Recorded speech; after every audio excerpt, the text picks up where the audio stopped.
تعالوا نشوف. في الخلاط هنحط 3 حبات من الطماطم، 2 فلفل اخضر، 3 حبات من البصل، و6 فصوص من الثوم، ليمونه متقشره، ومعلقه كبيره من عصير الليمون. وعلشان نسهل على نفسنا ونعمل التتبيله مره واحده هنحط 3 معالق كبيره من الزيت، معلقه كبيره من الخل، معلقتين كبار من صلصه الطماطم، والبهارات دي هتلاقوها مكتوبه تحت الفيديو.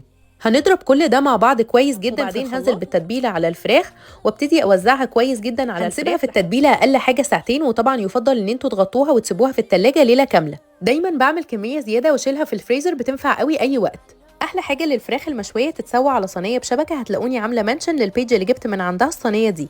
حطيت الفراخ جنب بعض على الشبكه، وحطيت من تحت ورقه زبده علشان مفيش حاجه تلزق في الصينيه وتكون سهله في غسلها. ولعت الفرن على اعلى درجه حراره وحطيت الصينيه على صاج الفرن، ولما اخدت لون قلبتها على الناحيه التانيه. ما احتاجتش حتى افتح لها الشوايه واخدت لون لوحدها. لكم من جوه طريه ومستويه ازاي، وما ولعتش فحم لان طعم الشوي باين فيها جدا.